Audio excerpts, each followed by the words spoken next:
Today I want to talk about distractions, because I think distractions are really one of the worst things in the whole world. And one of the worst things about this world and the way that this world has become. Distractions are everywhere. They are in people, they are in things, noises, in everything.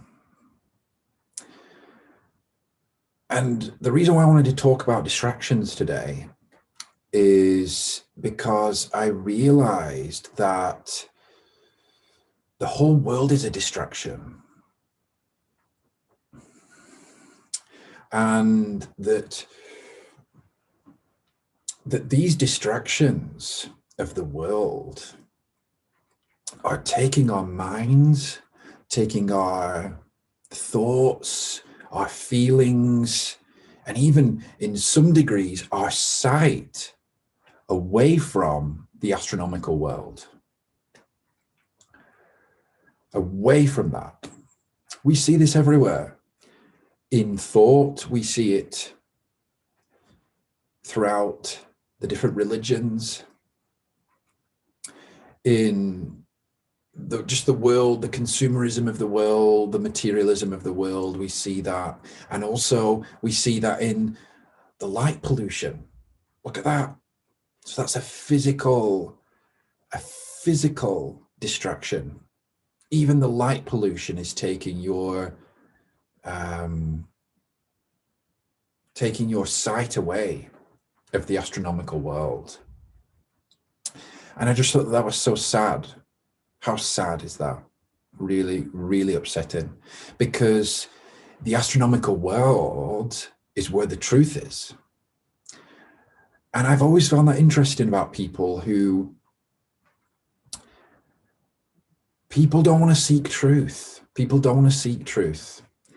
They would rather just continue on in this world here, what they can see around them here, but not look up.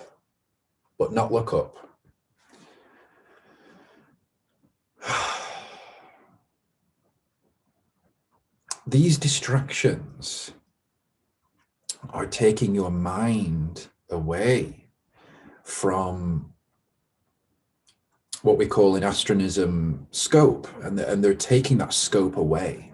They're taking the opportunity, the great conferment that was given to us during the scope of man 40,000 or so years ago.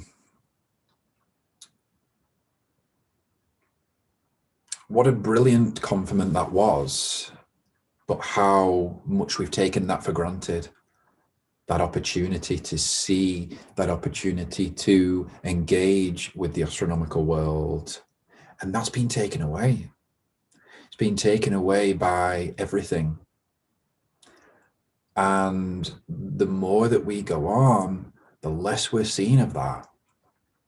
Yes, we've got space exploration. Yes, there are great things happening in that area. And of course, astronism's here now to fulfill to fix, really, the controversion, what we call the controversion. It's here to fix that. It's here to fix that issue of this looking just here, but not up there, you see. It's here to fix that. And it's a great compliment even in itself that astronism is here to fix that. But have you noticed that about the world? The people of the world,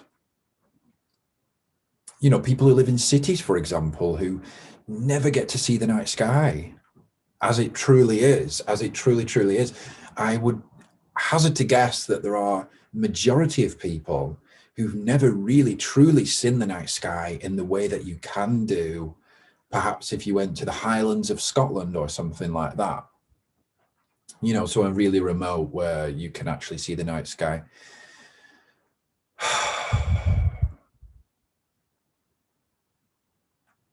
We prefer to listen to the noise of the world. We prefer to listen to anything. We prefer to talk about anything other than the conferment of scope, than the beauteousness of the astronomical world. And when we see, and then some people will say, well, people do talk about it because there's articles about astronomy all the time.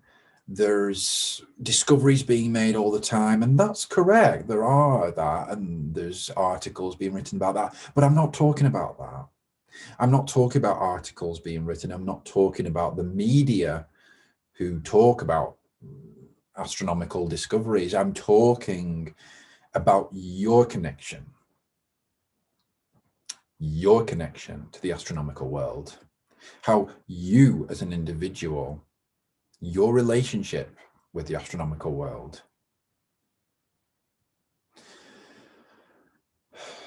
That's what scope is. That's what stellancy is. That proximateness, that beautiful, beautiful proximateness with the astronomical world. That's what I'm talking about.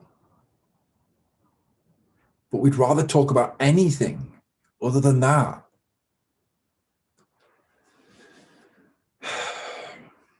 And I get why some people are like that. They would prefer to talk about things that maybe they can understand. Things that don't make them feel uncomfortable. Talking about the astronomical world and its vastness and its immensity and how small we are is very uncomfortable for some people. They don't want to talk about that. It makes their lives seem meaningless. But that's not the truth. That's not the truth. We each have a great meaning. It's just whether we accept the predetermined figureship, what we call figureship, is whether we accept that. And I think oftentimes we don't. We don't want to know. We don't want to know what our role is, what our destined role is. We don't want to know about that.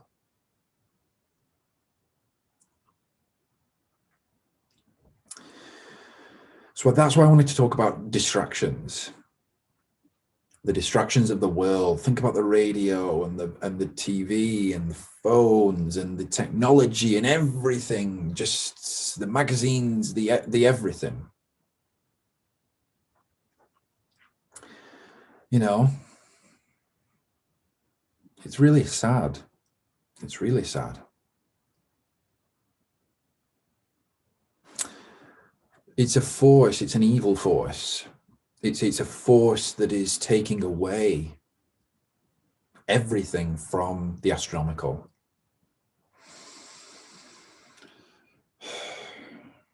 And of course we need books, you know, we need things like that to communicate ideas. But what I do is I spend a lot of time alone and in quietude, in silence, in observation of the astronomical world, in observation of the cosmos, because that is my relationship with the astronomical world. That is how I engage with the astronomical world in that regard.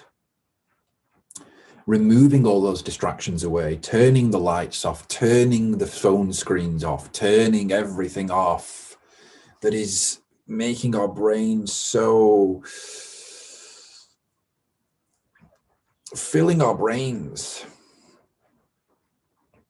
to the point of overload.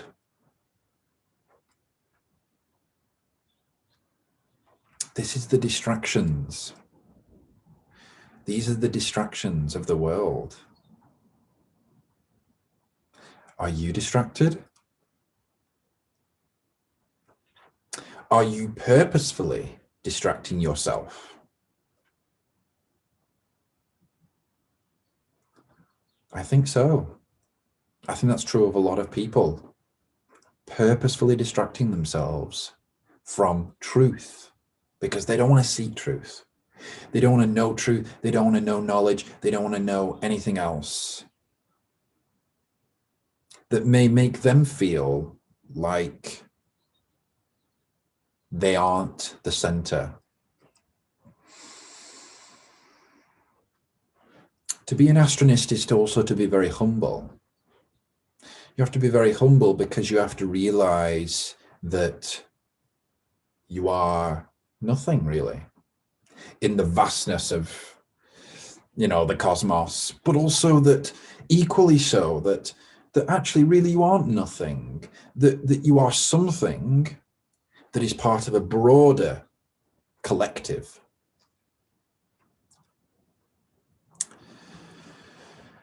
I just have a really hard time sometimes communicating this.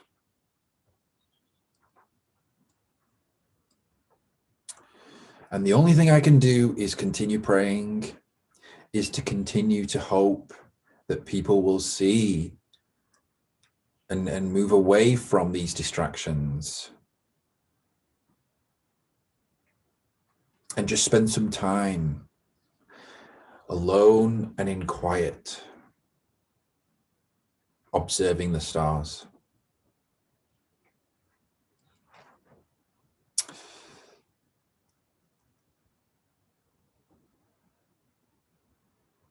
It's very upsetting sometimes, when you see people who don't do that. It's very upsetting, but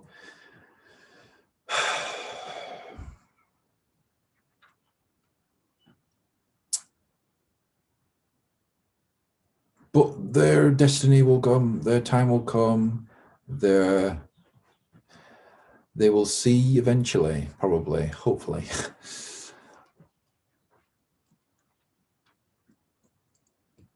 That what they've been focusing on for so long is really not the truth, is really not where the answers are,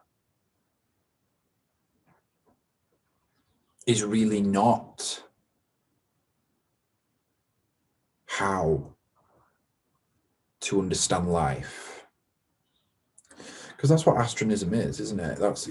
It's an understanding of life, and it's a love of life, a love of life, a love of the world, but also a connection between the individual and the astronomical world, the world beyond our own.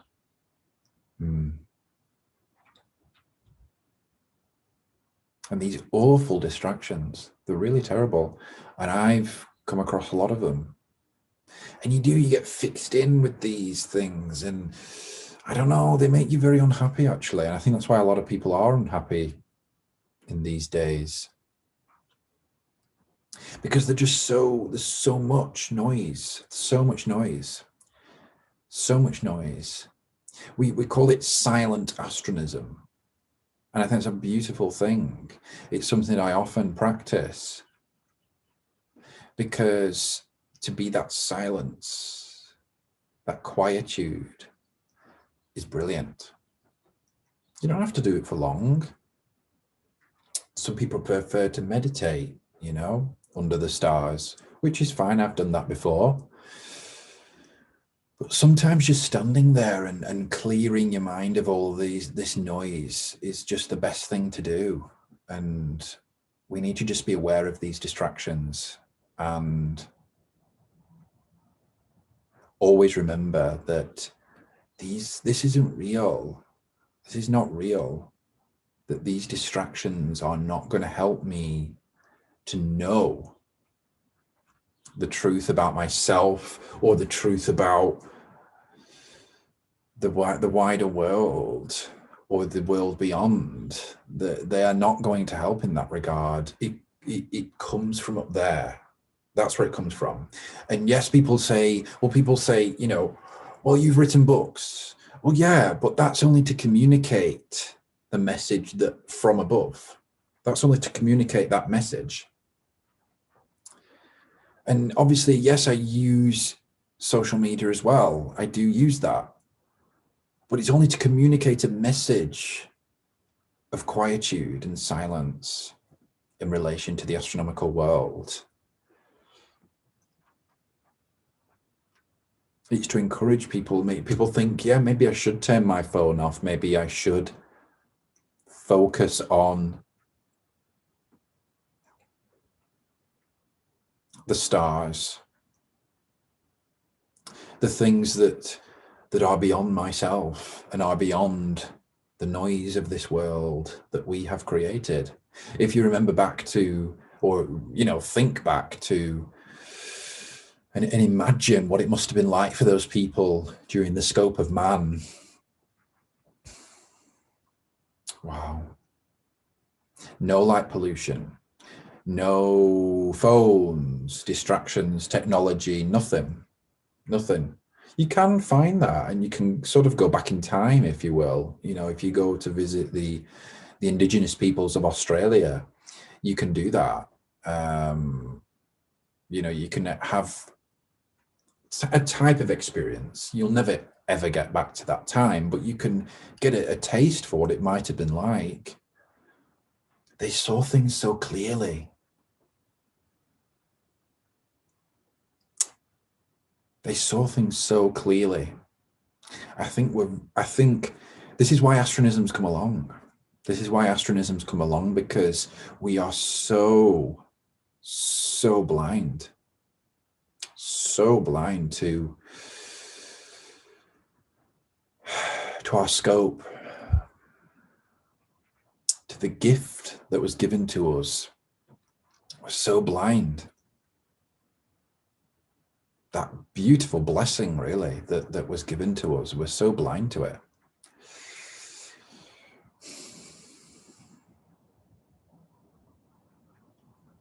Because we focus on everything else. We're scared. Probably a lot of it comes from fear, yeah. Maybe fear that we're not important. But we are, as individuals. We are important. And that is shown through astronism. We are important, and astronism gives us that importance, because astronism shows us that us as individuals all have predetermined figureships. We all have predetermined compositions, sufferings, hardships. We all have these things that we have to get through, We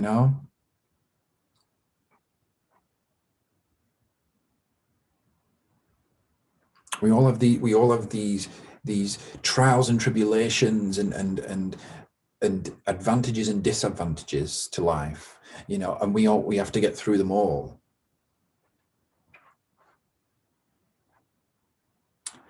To become that being, that we're destined to become. And it's whether we choose to do that. Some of us don't, and I've seen these people. I come across them all day, every day. People who know what their destiny is. They know what has been predetermined for them, but because they have a will, because they have choice, they choose not. They choose not to engage with that. I think there's a variety of reasons why. I think there's fear, laziness, complacency, boredom, fear of sticking out and looking strange, perhaps, as well. But all the time that we think about, and as we go through life, we've got to think back to the scope of man. That's the first thing. We've got to think back to that, and how clearly they saw life, how clearly it was. And I think this is a falsehood. This is a falsehood that's been taught, that those people all those years ago, that they were savages and they didn't really understand life at all, and that we are so much superior to them because we have so much more knowledge now. No. In some degrees, of course, we are progressed, but we're not superior in knowledge, because they had a knowledge that was the truth. They had a knowledge that was talking about, in relation to, you know, when these people, the prehistoric people, looked up at the stars, and okay, they saw the stars as gods, and of course the stars themselves aren't gods, but that connection that was begun, that connection that was made then between humanity and the astronomical world.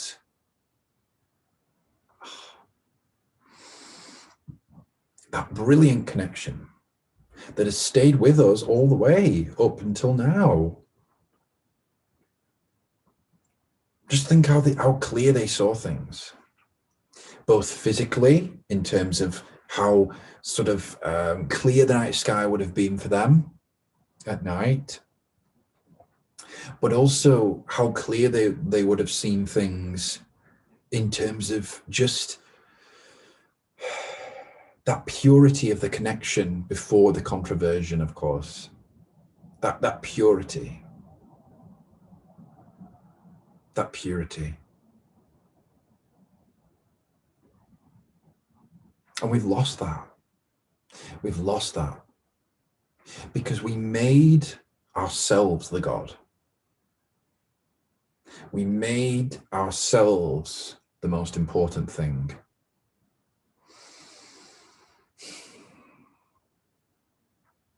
I think when you begin to make yourself the most important thing, that's when things go wrong. That's when you begin to lose sight of what's important, because you begin to think that nothing else is important except from yourself. And that's when you begin to lose sight of truth and knowledge.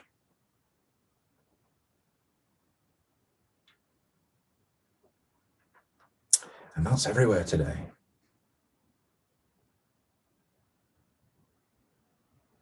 That's everywhere.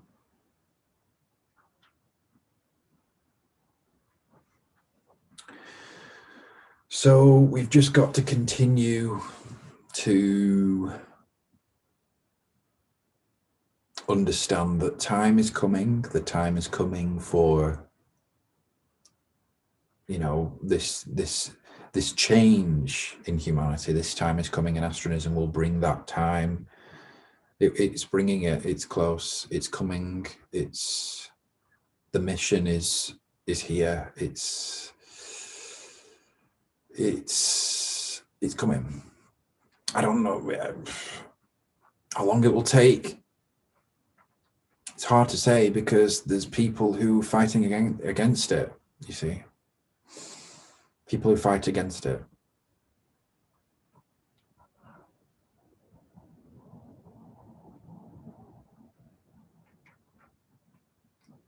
Well, and then people say, well, what is astronism then? What is it? Well, I don't get it. I don't get it. What is it? I don't understand what you're trying to say.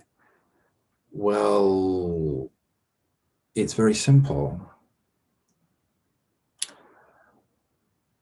Astronism is that connection between the self and the astronomical.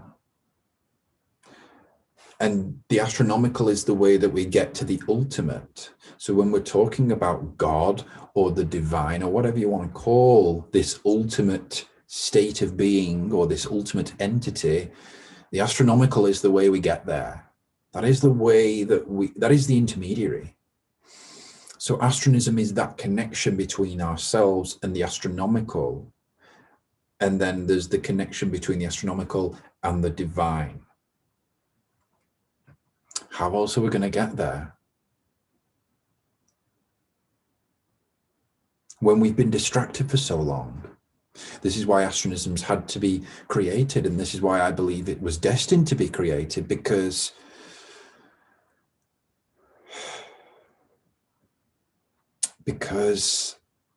we've been distracted for so long.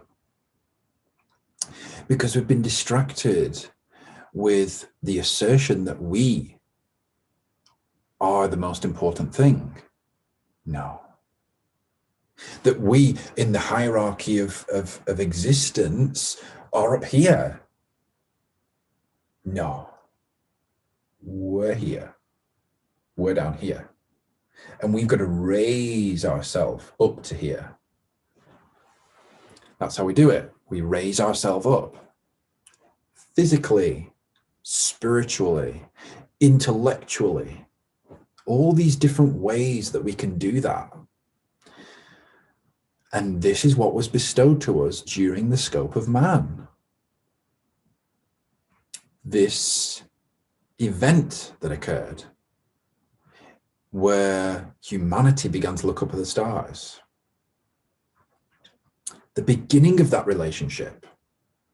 I mean, some people will say that, well, the relationship had sort of lasted much longer because man is connected to the organisms that came from the comet of life, which landed here on Earth.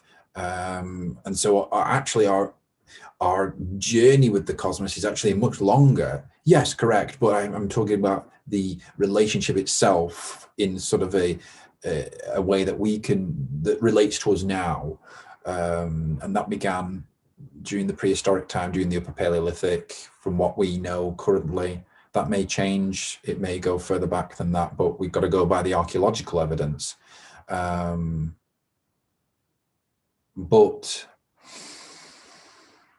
what we do know is we have that connection. What we know is we have that connection. And we've got to explore that connection. And that's what astronism teaches us to do. And it's about mastering that. It's the mastery of that. But people don't want to know. People don't want to know. Some people, a lot of people don't want to know.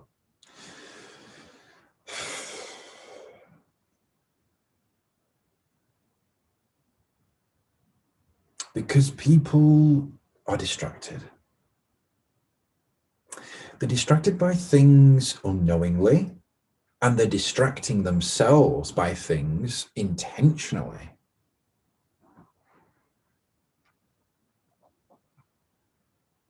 I used to listen to Mother Angelica, who was the lady who founded the nun who founded the EWTN television network, and she used to talk about how people were distracted from God.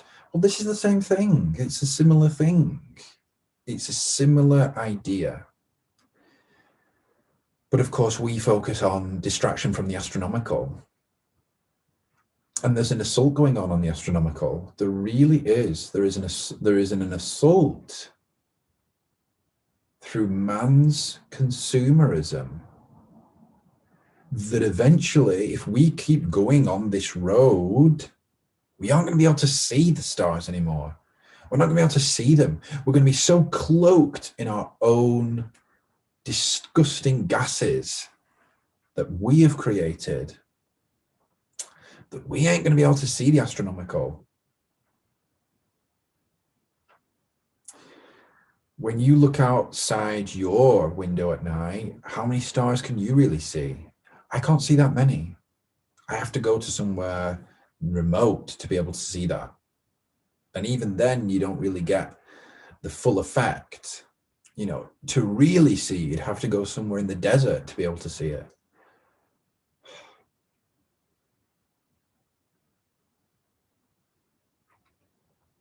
We're so involved down here. We're so involved. We're so caught up in all of this down here that we can't see what's up here. We can't see that. We can't see it, and we don't want to see it. And that's what astronism's fighting against. That's what I'm fighting against. That's what I'm standing up for. I'm standing up essentially for that relationship, that bond. We call it sideriancy. We call it sideriancy. Sideriancy is the bond between humanity and the astronomical world. And that takes many forms. It takes a chemical, biological form in the sense that, you know, part of our bodies, hydrogen, you know, and all these other chemicals that make us are part of the astronomical world. They've come from stars. This is why Carl Sagan said we were the stuff of stars. You know, this is why he said that. This is why he was talking about that, because he realized that we are part of the stars, that we are a product of the stars.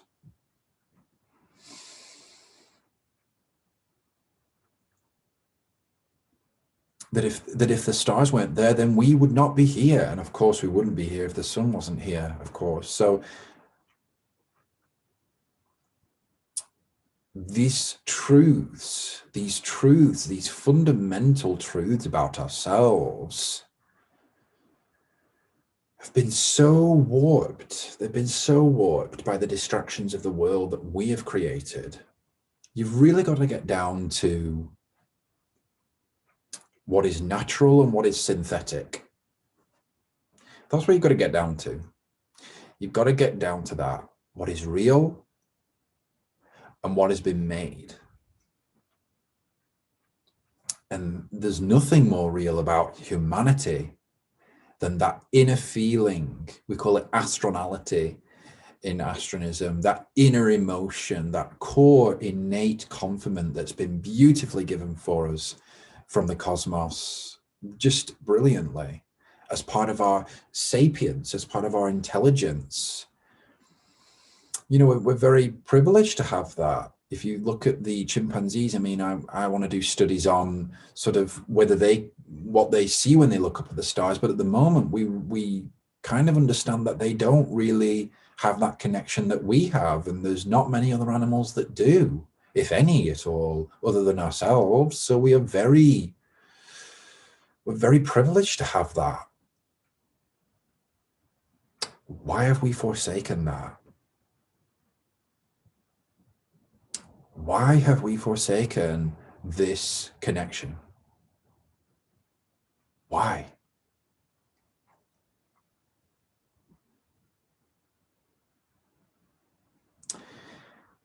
Well, probably because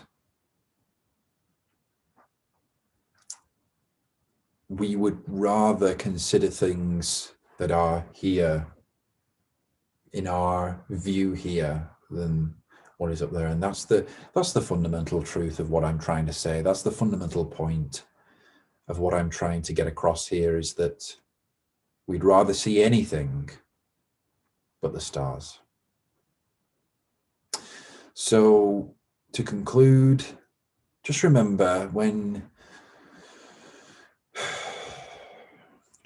as you go through the world, that the entire world that we have created, that is not necessarily bad or evil, but it is a distraction.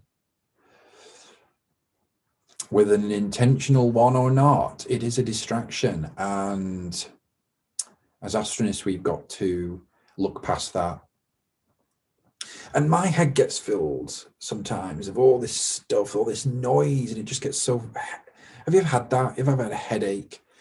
And there's just people talking, and there's radio on, and there's the music playing, and there's the television going, and there's everything.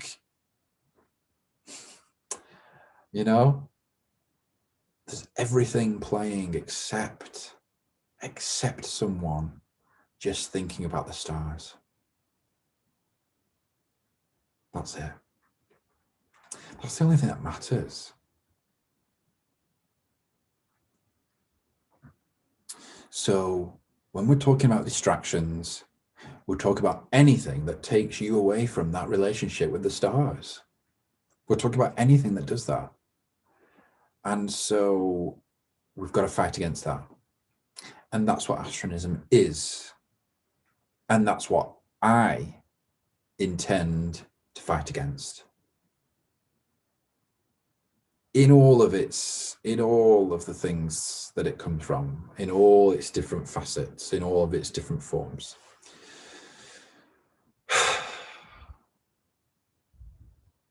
And of course, I'll see you again soon.